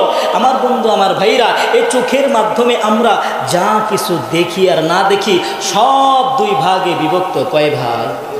জোরে বলেন, কয় ভাগ? দুই ভাগে। এক ভাগ চোখে দেখা যায়, আরেক ভাগ চোখে দেখা যায় না। আমার ভাইরা, যেই জিনিস চোখে দেখা যায়, ওই জিনিসের উপর যদি মানুষ মেহনত আর পরিশ্রম করে, আল্লাহ রাব্বুল আলামিন ওই জিনিসের দাম বাড়ায় দেয়। কিন্তু যেই ব্যক্তি মেহনত আর পরিশ্রম করে, ওই ব্যক্তির দাম আল্লাহ তাআলা বাড়ায় না। কিন্তু যেই জিনিস চোখে দেখা যায় না, ওই জিনিসের উপর মানুষ মেহনত আর পরিশ্রম করলে আল্লাহ রাব্বুল আলামিন ওই জিনিসের দাম বাড়ায় না, বরঞ্চ যেই ব্যক্তি মেহনত আর পরিশ্রম করে, ওই ব্যক্তির দাম শুধু দুনিয়া নয়, আখিরাতেও বাড়ায় দেন কে? আল্লাহ। আমার বন্ধু আমার ভাইরা, উদাহরণ দিয়ে বুঝায়, চামড়া একটা বস্তু, এই চামড়া লবণ লাগাইতে হয়, রোদ্রে শুকাইতে হয়, মেশিনের মধ্যে দিয়ে প্রসেসিং করতে হয়। আমরা জানি এক হাত চামড়া দিয়ে এক জোড়া জুতা তৈরি করা হয়। দেখবেন ঈদের সময় যখন আসে, এক জোড়া জুতার মূল্য 10,000, 20,000, 30,000, 50,000 টাকা পর্যন্ত বিক্রি করা হয়। তাহলে কি বুঝলাম? চামড়ার পিছনে মেহনত আর পরিশ্রম করার কারণে চামড়ার দাম বেড়ে গিয়েছে। কিন্তু যেই ব্যক্তি মেহনত আর পরিশ্রম করলো, ওই ব্যক্তি সারা জীবন মুচি আর চামারি থেকে যাবে। কথা বলে, ঢাকা শহরে যাবেন, গুলশান, বনানী, হাতিরঝিল এলাকায় যাবেন, বিশাল বড় বড় লম্বা লম্বা বিল্ডিং, এক একটা বিল্ডিংয়ের এক একটা ফ্ল্যাটের মূল্য 2 থেকে 2.5 কোটি টাকা পর্যন্ত বিক্রি করা হয়। তাহলে কি বুঝলেন? বিল্ডিংয়ের পিছনে মেহনত আর পরিশ্রম করার কারণে বিল্ডিংয়ের দাম বেড়ে গিয়েছে, কিন্তু যেই ব্যক্তি মেহনত আর পরিশ্রম করলো ওই ব্যক্তির দাম বেড়েছে। সারা জীবন রাজমিস্ত্রি থেকে যাবে, সারা জীবন রাজমিস্ত্রি থেকে যাবে। কথা বলেন ঠিক না বেঠিক? কিন্তু যেই জিনিস চোখে দেখা যায় না, 1 নাম্বার হলো ঈমান। ঈমান চোখে দেখা যায়, চোখে দেখা যায়। ঈমানের পিছনে মেহনত আর পরিশ্রম করলে ঈমানের দাম বাড়ে, নাকি যেই ব্যক্তি মেহনত আর পরিশ্রম করে তার দাম বাড়ে? যেই ব্যক্তি মেহনত আর পরিশ্রম করবে তার দাম শুধু দুনিয়া নয়, আখিরাতের মধ্যেও বাড়ায় দিবেন কে? আমার বন্ধু, আমার ভাইরা, মুসলমানের মতো জবান ছেড়ে জোরে আওয়াজ দিয়া বলেন, ঈমানের দাম আছে না নাই? আমার বন্ধু, আমার ভাইরা রে, এক শ্রেণীর মানুষদেরকে দেখতে পাইবেন, তারা চায়ের দোকানের মধ্যে বসিয়ে বসিয়ে গল্প করে, আড্ডা করে, আর ডাক দিয়া কয়, হুজুর গো, নামাজ পড়ি না তো কি হয়েছে, আমার ঈমান বড় মজবুত আছে। কথা বলেন ঠিক না বেঠিক? এজন্য হযরত ইব্রাহিম আলাইহিস সালাম আল্লাহর নবী সরকারে তো আলম নবী কলা দিয়া বলতেছেন, নবীজি, ও নবী গো, আমি আল্লাহ তাআলার কাছে একটা দরখাস্ত পেশ করেছি। আয় আল্লাহ, আল্লাহর নবী গো, আপনি ওই দরখাস্ত সম্পর্কে জানেননি? আল্লাহর নবী সরকারে তো আলম নবী ডাক দিয়া কয়, না না না, ওই দরখাস্ত সম্পর্কে আমি জানি না। আমার বন্ধু, আমার ভাইরা, হযরত জিবরাইল আলাইহিস সালাম ডাক দিয়া কয়, নবী গো, আমি আল্লাহ তাআলার কাছে বললাম, আয় আল্লাহ গো, তুমি আমাকে সব চাইতে বড় যেই জান্নাত, সেই জান্নাতের মধ্যে ঢোকার অনুমতি দিয়া দাও। আল্লাহ রাব্বুল আলামিন আমাকে অনুমতি দিলে না। আমি জান্নাতের মধ্যে প্রবেশ করলাম, ঢুইকাই দেখি বিশাল লম্বা একটা মাঠ, যেই মাঠের নাম হইল মসজিদ। আল্লাহর নবী গো, এত লম্বা মাঠ, এত লম্বা মাঠ, একদিন আর 2 দিন নয়। আল্লাহর নবী গো, আমাকে মহান রাব্বুল আলামিন একটা 2টা নয় 600 ডানা দিয়েছে। আমি আমার 600 ডানা একদিন আর 2 দিন নয় 500 বছর পর্যন্ত উড়াইলাম, তারপর ওই মাঠের সীমান্ত আমি শেষ করতে পারলাম না। আল্লাহর নবী গো, আপনি জানেননি আমার এই ডানার মধ্যে কি পরিমাণ শক্তি? আল্লাহর নবী ডাক দিয়া কয়, না না, আমি জানি না। হযরত জিবরাইল আলাইহিস সালাম ডাক দিয়া কয়, আল্লাহর নবী গো, আমার এই 600 ডানার ভিতরে এত শক্তি, এত শক্তি, আমি আমার 600 ডানা একবার উপর থেকে নিচের দিকে নামাইলে 70 বছরের রাস্তা অতিক্রম করতে পারি। আমার বন্ধু, আমার ভাইরা, তাহলে জিবরাইল আলাইহিস সালাম কত শক্তিশালী একজন ফেরেশতা, জিবরাইলের ডানার কত শক্তি। হে মুসলমান বন্ধুরে, জিবরাইল কত শক্তিশালী একজন ফেরেশতা একটু চিন্তা করিয়ে দেখেন। একবার যদি 600 ডানা উপর থেকে নিচের দিকে নামায় 70 বছরের রাস্তা যাইতে পারে। 70 বছর কেমনে? এখন থেকে আপনি আর আমি যদি 70 বছর পর্যন্ত হাঁটি, যত দূরে যাব, না না না, সব চাইতে আধুনিক যুগ, বিমান আর রকেট আর হেলিকপ্টারে করিয়া এখন থেকে কোনো মানুষ যদি 70 বছর পর্যন্ত চালায়, যত দূরে যাবে। হযরত জিবরাইল আলাইহিস সালাম ডাক দিয়া কয়, নবীজি, আমি আমার 600 ডানা একবার উপর থেকে নিচের দিকে নামাইলে এর চাইতে বেশি যাইতে পারি। আমার বন্ধু, আমার ভাইরা, হযরত জিবরাইল আলাইহিস সালাম আল্লাহর নবীকে ডাক দিয়া কয়, নবী গো, ও নবীজি, আপনি কি জানেননি আমি আমার 600 ডানা দুনিয়ার জমিনে কয়বার মেরেছি? আল্লাহর নবী ডাক দিয়া কয়, না না, আমি জানি না। হযরত জিবরাইল আলাইহিস সালাম ডাক দিয়া বলতেছেন, নবীজি, আমি আমার 600 ডানা মাত্র 3 বার দুনিয়ার জমিনে মেরেছি। 1 নম্বর হযরত ইব্রাহিম আলাইহিস সালাম, হযরত ইব্রাহিম আলাইহিস সালামকে অগ্নিকুণ্ডের মধ্যে নিক্ষেপ করে দিলেন। আমার আল্লাহ ডাক দিয়া কয়, আইরা জিবরাইল, ও জিবরাইল, তুমি কোথায়, তুমি কোথায়? লাব্বাইক আল্লাহ, আমি উপস্থিত। আমার আল্লাহ ডাক দিয়া কয়, জিবরাইল, জলদি করিয়া যা।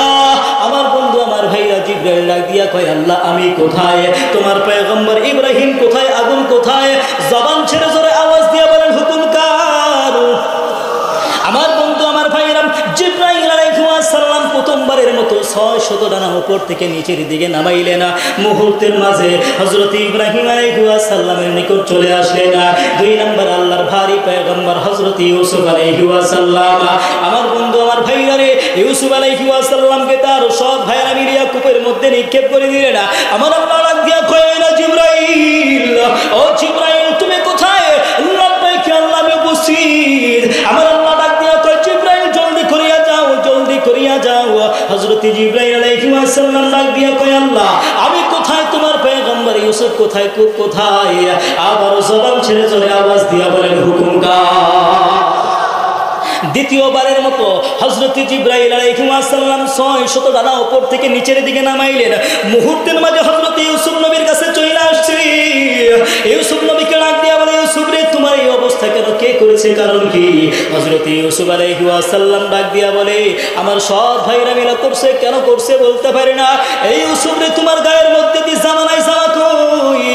ইউসুফ আলাইহিস সালাম ডাক দিয়া বলে, আমার সব ভাইরা কইলা নিছে। কেন নিয়েছে বলতে পারি না। আমার বন্ধু, আমার ভাইরা রে, ইউসুফ আলাইহিস সালামের 10 ভাইরা ইউসুফ নবীর জামাটারে খুলিয়া একটা খাসির জবাই করে খাসির রক্তগুলো জামার মধ্যে লাগাইয়া আব্বাজির দরবারে নিয়ে গেছে। আমার বন্ধু, আমার ভাইরা রে, আব্বাজিকে ডাক দিয়া কয়, বাবজি আমাদের ভাইকে বাগে খেয়ে ফেলছে, এই যে রক্ত মাখা জামা নিয়ে আসছি। হযরত ইয়াকুব আলাইহিস সালাম কিছুই বললেন না, শুধু একটা কথাই বললেন, ফাসবরুন জামিল, ফাসবরুন জামিল। এখন ধৈর্য ধরা ছাড়া আমার আর কোনো রাস্তা নাই। তবেও আমার সন্তানেরা কেমন বাগে খাইল, জামার মধ্যে রক্ত লাগলো, কিন্তু জামাটা বিন্দু মাত্র ছিঁড়ে না।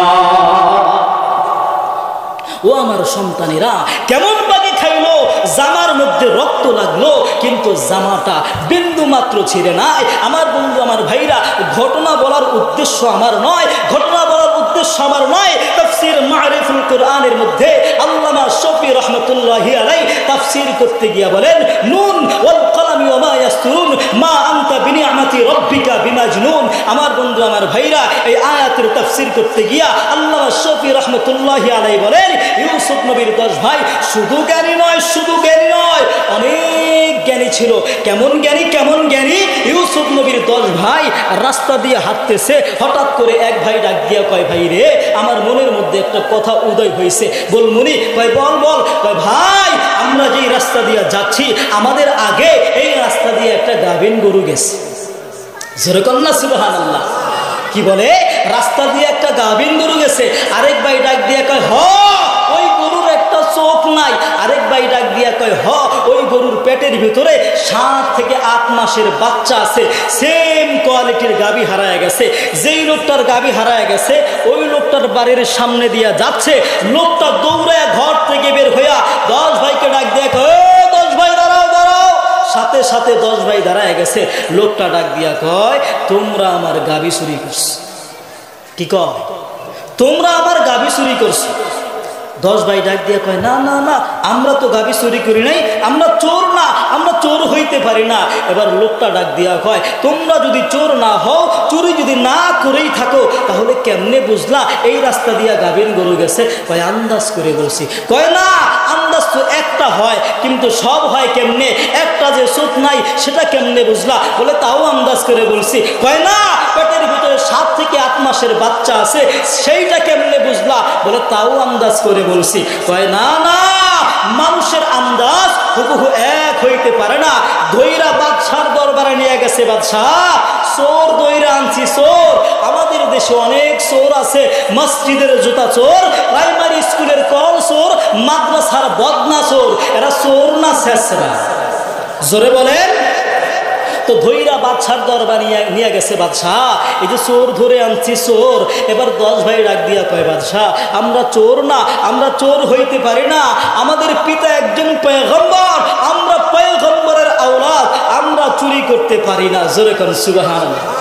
আমার বন্ধু আমার ভাইরা রে, এবার বাদশা ডাক দিয়ে কয় তোমরা যেহেতু পয়গম্বরের আওলাদ, তোমরা আমার রাজ দরবারের মেহমান। আমার বন্ধু আমার ভাইরা রে, এবার বাদশা তাদের জন্য খাবারের ব্যবস্থা করলো, খাবারের ব্যবস্থা করলো, রুটি দিল, ভাজি দিল, হালুয়া দিল। এবার বাদশা মনে মনে চিন্তা করে তারা কেমন, একটু তাদের চলন ভরণ লক্ষ্য করে বাদশা লুকাইয়া লুকাইয়া তাদের চলন ভরণ লক্ষ্য করে। আমার বন্ধু আমার ভাইরা রে, আমি আপনাদের কাছে বলতে চাই, একটু মনোযোগ দিয়ে শুনেন। আমার বন্ধু 10 ভাই রুটি খাইতেছে, হঠাৎ করে এক ভাই ডাক দিয়া কয় ভাই রে, আমার মনের মধ্যে একটা কথা উদয় হয়েছে, বলমনি। এবার 10 ভাই ডাক দিয়া কয় বলো বলো।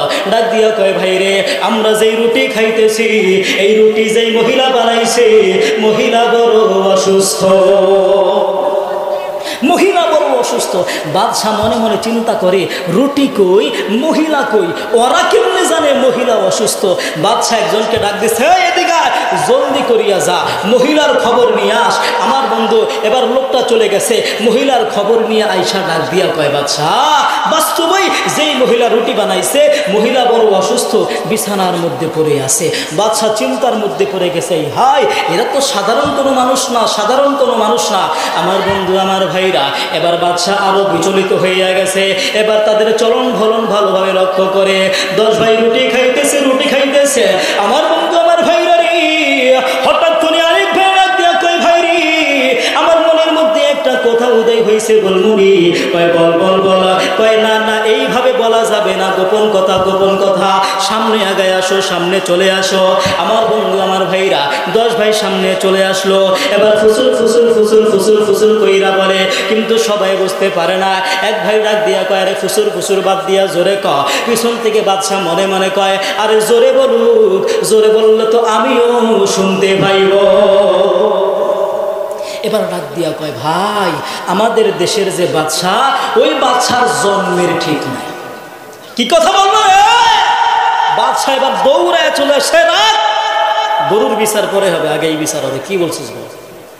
10 ভাই ডাক দিয়ে কয়, বাদশা সব আন্দাজ করে বলছি। কয় হ্যাঁ, তো সব আন্দাজ এক হয়ে যায়, আমিও মানুষের মুখে মুখে শুনি, মানুষ আমার জন্ম নিয়া কি যেন কয়, বল তোরা কি বলছস।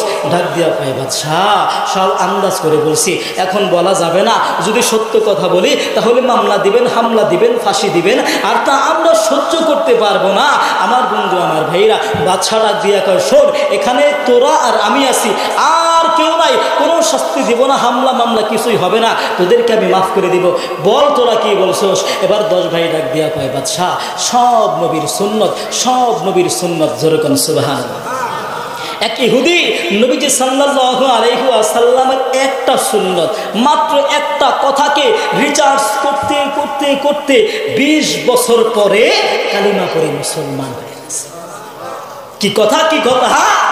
আমরা মুসলমান হাঁচি দেই না, আমরা হাঁচি দেই না, হাঁচি দেওয়ার পরে আমরা কি বলি, জোরে বলেন, হাঁচি দেওয়ার পরে আমরা আলহামদুলিল্লাহ বলি। ইহুদি মনে মনে চিন্তা করে, মুসলমান হাঁচি দেওয়ার পরে কেন আলহামদুলিল্লাহ বলে? আরে মুসলমান তো আলহামদুলিল্লাহ ওই সময় বলে যখন মুসলমান আল্লাহ তাআলার পক্ষ থেকে বড় কোনো নিয়ামত পায়। আর হাঁচির ভিতরে এমন কি নিয়ামত লুকায় আছে যে হাঁচি দেওয়ার পরে আলহামদুলিল্লাহ বলে। একদিন আর 2 দিন নয়, গোটা 20 বছর গবেষণা করার পরে পাইল, একটা মানুষ হাঁচি দেওয়ার পরে আলহামদুলিল্লাহ বলার সাথে সাথে তার শরীর থেকে 300 রোগ বিমার দূর হয়েছে। ইহুদি মনে মনে চিন্তা করে, আজ থেকে 1500 বছর পূর্বে যেই নবী এমন তত্ত্ববহুল আলোচনা করতে পারে, যেই নবী এমন তত্ত্ববহুল আলোচনা মানুষের কাছে পৌঁছাইতে পারে, যেই যুগে কম্পিউটার ছিল না, আধুনিক যুগ ছিল না, ওই নবী যদি এই কথা বলতে পারে, সত্য নবী, সত্য নবী, সত্য নবী, সাথে সাথে কালিমা করে মুসলমান। আমার বন্ধু আমার ভাইরা, এবার বাদশা ডাক দিয়া বলতেছে, বল বল আমার জন্ম নিয়া কি বলছস। আমার বন্ধু আমার ভাইরা রে, এবার 10 ভাই ডাক দিয়া কয়, বাদশা গো, ও বাদশা, মেজবান আর মেহমান, মেহমান হইলাম আমরা, বেড়াইতে আসছি, আপনি হইলেন মেজবান। মেজবান আর মেহমান একত্রিত হইয়া খাবার খাইবে, সম্ভব না হইলে মেজবান বাইরা বাইরা দিবে, মেহমান খাবে। তাও যদি সম্ভব না হয় তো বাদশা আপনি পাশে বসে থাকবেন, আমরা খাবো। কিন্তু বাদশা গো, আপনি রুটি দিলেন, ভাজি দিলেন, হালুয়া দিলেন। এই যে গেলেন তো গেলেন আর আইলেন না। জন্মের সমস্যা না হইলে কি মানুষ এইরকম করতে পারে? কথা বলেন ঠিক না বেঠে? আমার বন্ধু আমার ভাইরা, তাহলে বোঝা গেল যারাই দুনিয়ার জমিনে ইসলামের বিরুদ্ধে কথা বলবে, কোরআনের বিরুদ্ধে কথা বলবে, আল্লাহর বিরুদ্ধে কথা বলবে, আমার রাসূলের বিরুদ্ধে কথা বলবে, আমার বন্ধু আমার ভাইরা মুসলমানের বিরুদ্ধে কথা বলবে, বুঝতে হবে তাদের একটা জন্মের ঠিক নাই। কথা বলেন ঠিক না বেঠে? আমার বন্ধু আমার ভাইরা, আজকের এই জামালপুরের মুসলমান একটি কথা মানতে হবে। আজকের এই মজলিস থেকে একটি শিক্ষা অবশ্যই নিব, ইনশাআল্লাহ আসি হকের সাথে, থাকবো হকের সাথে, মারা যাবো হকের সাথে, হাসরের ময়দানে দাঁড়াবো হকের সাথে। পারবেন তো? দুই হাত উঁচু করে আল্লাহকে দেখায় দেই, আল্লাহ আমাদের সকলকে হকের সাথে, ইসলামের সাথে, কোরআনের সাথে থাকার তৌফিক দান করো। জোরে বলেন আমিন। আমার বন্ধু আমার ভাইরা, তাহলে এই মজলিস থেকে ছোট্ট একটা মেসেজ দিয়ে আমি আমার আলোচনা শেষ করব। আমার বন্ধু আমার ভাইরা, আমরা যারা মুসলমান আছি, আমরা অচিরেই একতাবদ্ধ হইতে হবে। আমার বন্ধু আমার ভাইরা, আজকে গোটা পৃথিবীর ভিতরে যুদ্ধ লেগে গিয়েছে, কখন যেন আমাদের বাংলাদেশে লেগে যায়। এই মুসলমান শুরু হয়ে যাবে গাজওয়াতুল হিন্দ, গোটা পৃথিবীর মুসলমান একত্রিত হয়ে যুদ্ধ করবে। সে যুদ্ধের ময়দানে আমরা সবাই অংশগ্রহণ করব। ইমাম মাহদির সৈনিক হইয়া